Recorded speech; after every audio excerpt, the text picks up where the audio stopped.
다들 아시다시피 한국 농업은 농가 고령화와 또 인력난, 또 많은 어려움을 겪고 있습니다. 또한 기후 변화와 대내외 여건에 대응한 식량안보 확보는 최대의 과제라고 말할 수 있습니다. 오늘 이 같은 현안에 대응해서 농업의 후방 산업인 농기자재 산업 육성과 첨단 기술을 확보해 나가야 할 상황입니다. 또한 농업의 미래 경쟁력 확보와 또 K 농기자재가 세계 농업 시장으로 진출하며 성장해 나가야 할 과제도 있습니다. 이 같은 과제를 오늘 논의하면서 발전 방향을 제시하는 자리가 될 것으로 기대합니다.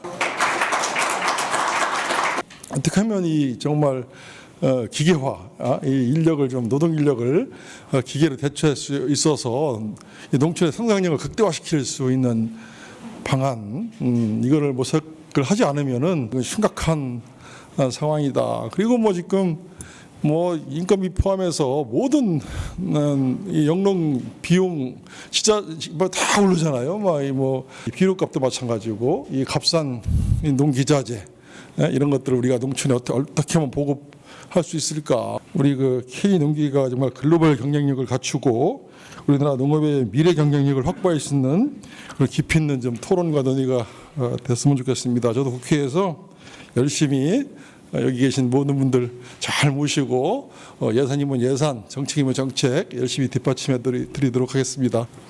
우리 농업 분야 또한 인구 고령화와 인력 부족, 지역 소멸 등 구조적 현안이 우리 농업 농촌의 지속 가능성을 위협하고 있는 상황에서 농업을 둘러싼 전후방 농산업의 기술 혁신을 통해서 새로운 성장 동력을 창출해 나가는 기회이자 대안이 될 수 있을 것입니다.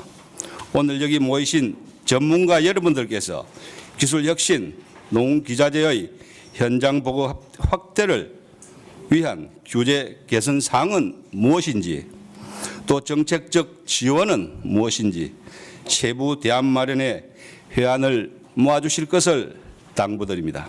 세계 농업의 동향은 농업 노동을 무인화, 지능화, 데이터화 시키는 것입니다. 선진국의 농업 발전 경로를 보면 국민 소득이 3만 불이 넘어가면 그 어떤 나라도 자국 농민들은 농업 노동을 거의 하지 않더라.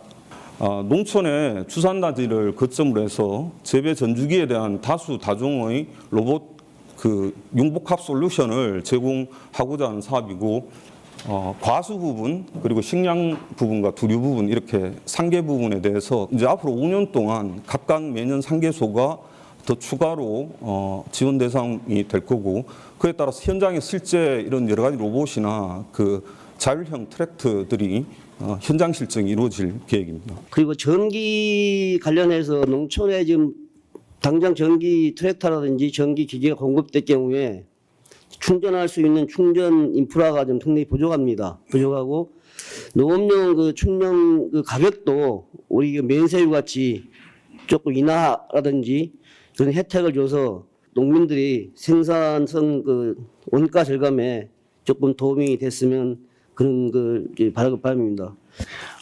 지금 전체적으로 보면 아직까지도 스마트팜 보급과 함께 이 시설원의 현대화 사업에서 외피복자재는 정부의 국비, 지방비 보조금이 지급되고 있는 형국입니다. 특히 국비에 있어서는 보조금이 지급될 때 국산 필름에 대한 좀 우선을 주었으면 하는 그런 정책 제안을 계속 해왔습니다. 그런데 국내 무기질 비료 산업은 국내 공급량의 90% 이상을 농협을 통해 농업인에게 공급되고 있는 상황으로 비료사 자체적으로 독자 생존을 계획하기에는 어려움이 있는 것이 현실입니다. 생산된 비료의 제품의 대부분들은 비축 생산을 하고 있고, 작년에 제품들이 많이 공급됨으로 있어 농협 창고에 재고가 많고 공장에는 재고들이 상당히 많은 게 지금 현재 비료 시장의 상황이라고 볼 수가 있습니다. 글로벌 원재의 신규 원재 개발은 평균 11.3년이 걸리고 3,700억이 현재 소요됩니다. 하지만 또 안전성 규제가 강화가 점점적으로 늘어나고 있고, 인플레이션 영향으로 인해서 포장 시험 활성 비용이라든지 환경 독성 시험 비용, 등록 비용이 점점적으로 추가하고 있습니다. 연구 개발 단계에서 연구 리서치 부분에서는 산학연 협동 개발로 해갖고 스크린을 하고 있습니다. 그 다음부터는 개발에 들어가면은 개발하는 회사에서 모든 비용을 현재 투자해서 진행을 하고 있습니다. 특히 개발하는 등록 과정에서 안정성 비용이 약 500억에서 600억 정도 7년에 들어갑니다. 농촌의 노령화 못지않게 종자산업계도 노령화가 진행되고 있고 특히 새로운 기술과 품종을 개발하는 연구소에서 쓸만한 젊은 인력을 구하기가 점점 힘들어지고 있습니다. 아무리 좋은 기술을 개발하고 첨단 시설을 구축해도 이를 활용할 수 있는 인재를 구하지 못하면 우리 종자산업의 미래는 굉장히 어둡습니다. 정부, 지자체, 대학 등과 민간 종자기업이 이를 개선하기 위한 계획 수립과 사업 실행을 지속적으로 추진해 주기 바라며 특히 육종가, 빅데이터 분석가, 품질 전문가 등 석박사급 전문 인력 양성 사업의 확대가 필요합니다. 12기준량의 그 관점이 기본적으로 양봉 공급하고 토양 계약 두 가지를 가지고 주로 보고 있습니다. 이번에 분석했을 때 12량을 늘리는 것보다는 단위 면적당 투입량을 한 1.5배 정도 더 늘렸을 때가 오히려 탄소 수입효과가 더 높은 것으로 나타나고 있고 한 1.5배 정도까지 늘렸을 때 작물의 부작용은 없는 것으로 이렇게 분석을 하고 있습니다. 그렇게 했을 때 앞으로 12기준량을 할 때는 기존의 양봉 공급 플러스 토양 계량 플러스 탄소 중립까지를 포함해서 10알에다 얼마나 투입하냐 맞겠느냐 이런 쪽에 접근이 필요하다.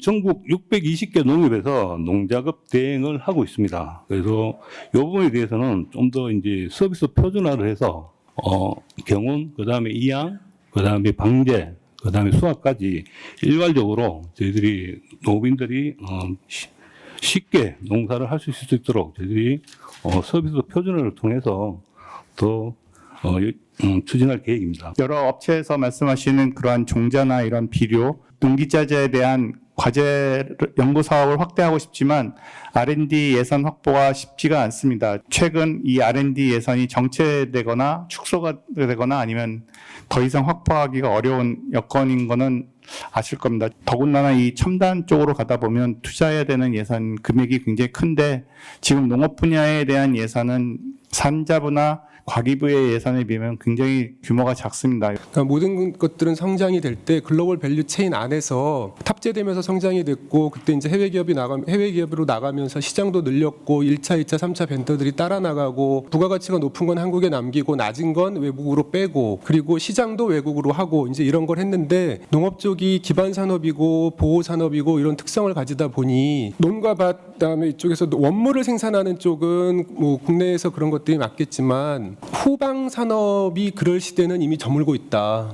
그래서 그쪽에서 리스크를 감당하고 그거에 대해서 진출하지 않으면 산업 자체가 그 활력이나 활로를 찾을 수가 있겠는가. 자율주행하게 되는 그런 그 뭐 AI 기술자라든지 뭐 이런 뭐 데이터 전문가들이 와야 되고 친환경 내지는 전기농기 같은 경우는 배터리에 문제가 나와야 되고 종자 같은 경우는 기본적으로 뭐 BT를 하려고 하면 거기 이제 뭐 데이터를 볼 수 있는 사람이라든지 생명과학 전문가라고 하는 들이 와야 되는데 결국은 그분들과 이제 융복합이 사실은 잘 안 되는 문제들이 계속 문제들을 말씀을 하셨죠. 그게 업계 규모가 작아서 내지는 시장의 규모가 작아서라고 얘기하는데 그런 부분과 더불어서 또 하나의 문제는 뭐냐면 결국은 인력의 문제다라는 거예요.